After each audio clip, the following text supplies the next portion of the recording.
Hello and welcome to another video. So this is gonna be a market review and analysis on NASDAQ or US 100 cash, if you'd like, or US Tech, depending on what name your broker uses. But NASDAQ is the general name. Okay, so we're on a weekly time frame, and today is Tuesday. It's the second day of the week, or the third day, according to the calendar being Sunday being the first day of the week, and Monday second. But remember, according to trading, today is the second day of the week because today is Tuesday. Today is the market opened Monday. Then we proceed to Tuesday. So we're on a weekly time frame, and as you can see, Nasdaq has been bullish. Nasdaq has been going up. Once we took this liquidity down here during this move, you see all this move here. This move was when Trump was getting in office. All this move you're seeing here. This is when Trump was getting in office, and then the tariff wars just started, and between China, U.S. and Russia and Ukraine and India, there's been a lot of tariff issues going on all over, and that's what has caused this. Okay, I'm not really that. I can't really say that essentially that is what has made this drop here, but they work hand in hand with technicals. So fundamentals do go hand in hand with technicals. So technically, price that had already taken the remember these are weekly profile. Price that already taken the buy side liquidity. Okay, so after taking the buy side liquidity, we drop down. We had a change of structure here or change in state of delivery there, as some may call it. And as you can see, they were all in alignment with the fundamental uh, analysis. So that being said, let's now get to business. So after reaching down here, we've been going up, we've been bullish, and I'd like us to mark the inefficiencies that you can see because they are very important, and that is what's going to be guiding us. Okay, we have an inefficiency here, but we also have a weekly inefficiency here. Remember, this is on a weekly profile, so these inefficiencies are very important on those higher time frames. They are very, very important. They cannot be easily ignored. Then also we have a bearish fair value gap here, daily fair value gap, where price is currently at. So I want you to take a close look. This week of Monday of May 12th, we tapped into that fair value gap, then dropped in. The following week of from Monday 19th of May. Then last week we now fully filled it up. We've now completed our mission up here. That's what I'd like to think, or that's what I'd like to talk about. So, what next? If you ask me, I'm expecting this week a drop to start now going lower. You see, this candle, we have 3 days to go. This candle that is currently on a weekly time frame that's still going up. This is just still to maybe collect orders or just for it to do some more damage up here you know, to take out the retail traders who are thinking that now we're now going up. Those who don't know anything about fair value gaps, okay? Because remember, what is making this market move is balancing and rebalancing. Like creating and rebalancing of inefficiencies. Inefficiencies in terms of volume imbalances, in terms of fair value gaps, in terms of liquidity voids, and so on. Okay. So if you're not familiar with the terms that I just spoke about, for example, the liquidity voids, fair value gaps, and so on, leave a comment below and let me know that you'd like to learn more about the PDRAs or those terms. Then I'll do another separate video explaining them in deeper depth. So right now, a lot of people are thinking that, okay, we're going up. Yes, after taking this, we might take out this one. But remember, I want to take a look at how last week closed. We jumped up there, took liquidity, felt that inefficiency, then we closed back in on the other week. Okay? That shows that there's a possibility of price wanting to go low. Then I want you to take a look closely at the consequent encroachment of this daily bear fair value gap, bearish daily fair value gap. You see how these bodies have been respecting that. They have been respecting that. They just close below it. And that's what I expect also with this one. But if it does close above it, then definitely we are interested in going higher. So that being said, my mind is just not only on one side of the story, like we are going higher, higher. No, no, no. Like we have to also see the possibilities. Like if this happens, for example, we close above here, then definitely we are gonna take out this high. But if we close again below this consequent encroachment, then definitely we are going lower. So the first question is, when you're going lower, where are we going to? We are going to this daily bullish, weekly bullish fair value gap here.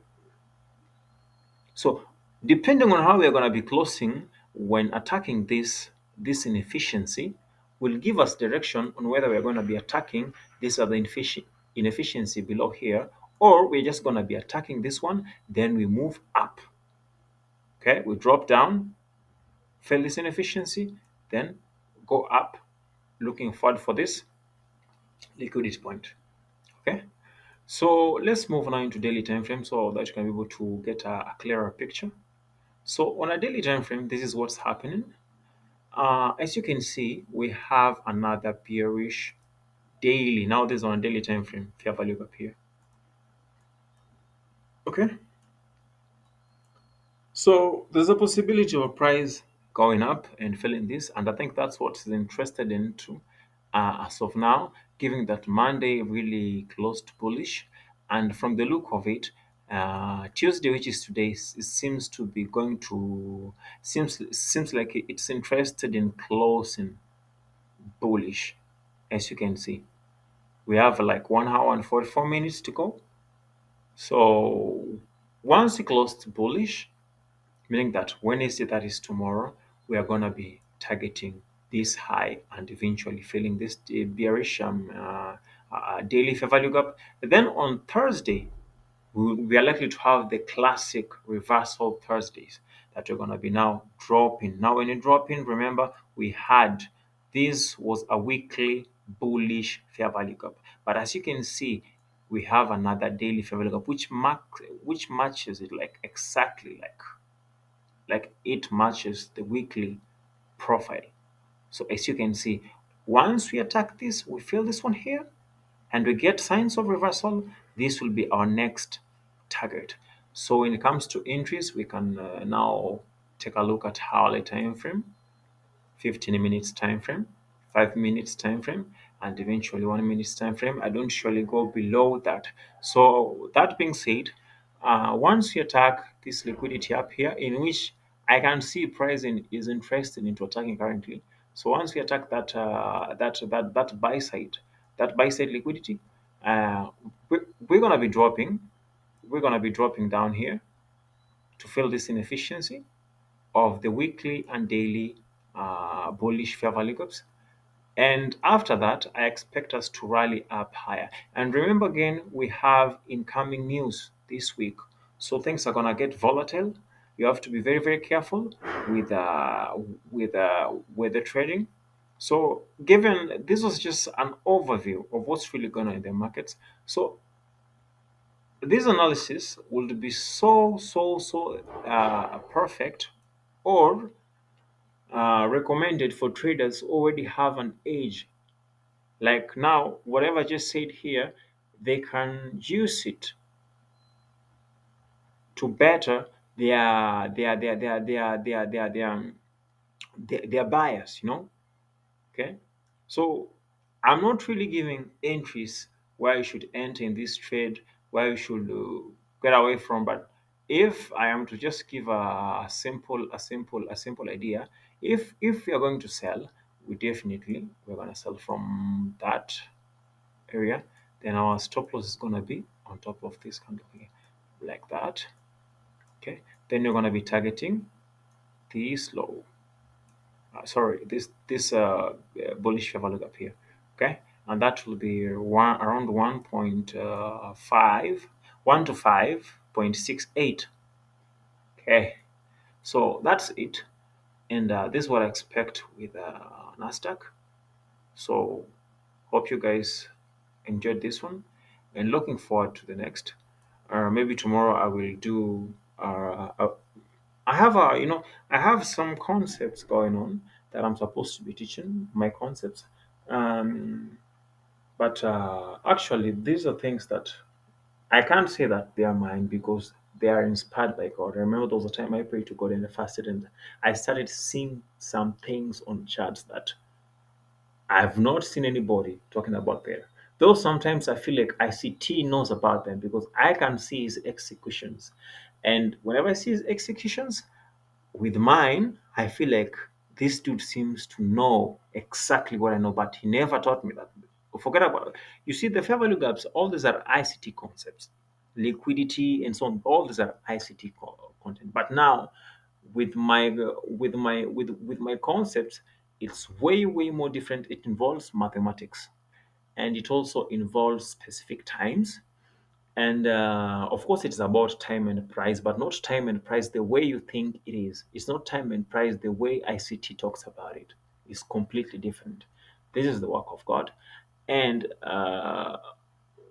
I'm definitely planning on sharing it in future, though I do always have an issue sharing this kind of knowledge because when it gets into the wrong hands, it can be used wrongfully. You see, Uh, just the way ICT is not telling you everything. By the way, if you think that ICT is teaching you everything, no. I don't think so.